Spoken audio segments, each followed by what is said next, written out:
grandmother, for whom the company is named, Sydell, was an antique dealer, and I used to travel around Europe with her as a child and go to antique shows, and sort of developed a love for found things and patinaed things, and so one thing led to another, and those two things came together, and that was really the start of Sydell, sort of making deals and design. Well, there are a number of people that I've worked with that have been an influence, but probably the top two that jump to mind are Barry Sternlicht and Andre Balazs. Barry, I think, is the most gifted deal maker I've ever experienced, and sort of working with him and watching his mind work is still fascinating, and he remains a friend. And I think Andre is really talented at creating a space that people like, and understanding sort of what makes a room come alive and special. And my time with him, I think, was really valuable. So I think the most important thing in a project and in picking a designer is sort of having a narrative and understanding really where you want to take the project, and then looking at the tools you have, including the building, the designer, the food and beverage partner, and sort of how that all comes together. And I think it's the joining together of all those things that create the magic. Everyone always asks me the favorite of my hotels and the favorite of kind of other people's hotels, and that's a little bit like someone sort of saying, which of your 3 children do you prefer best? So that's always a really hard question.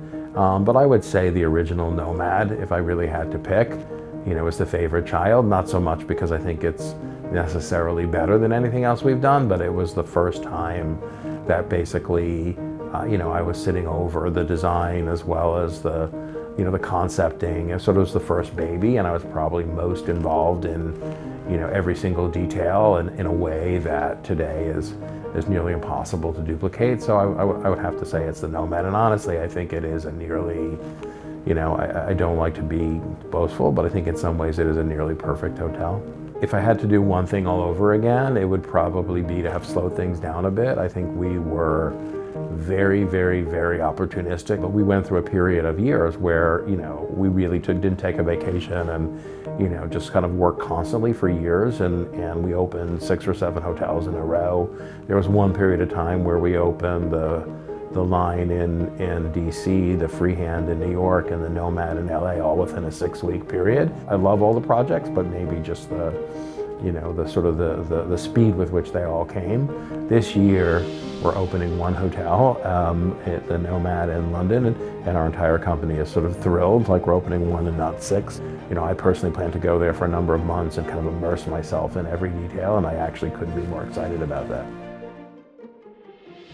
There are lots of hotels that I really love around the world for different moods and different reasons. I think in terms of the design-driven lifestyle hotels, Hotel Cost in Paris is a favorite. It clearly was a motivation for what we did with NoMad in New York. We ended up working with Garcia because we thought he was so talented, and we didn't want to duplicate what they had done. At the same time, we saw a certain magic in sort of taking an old world European approach to hospitality and introducing it into sort of the lifestyle, kind of more fun and, if you will, American space. I think the best TV show ever made by far is The Sopranos. I've watched it 3 or 4 times in its entirety, and generally I never see anything twice. The only thing that I've seen twice in the theater that I can remember, other than 10 years apart, is when I was in my early 20s, Dreamgirls, which I saw about 15 times. When Jennifer Holliday sort of sings and you can sort of, she almost spits on you from the audience. It was just like absolute magic.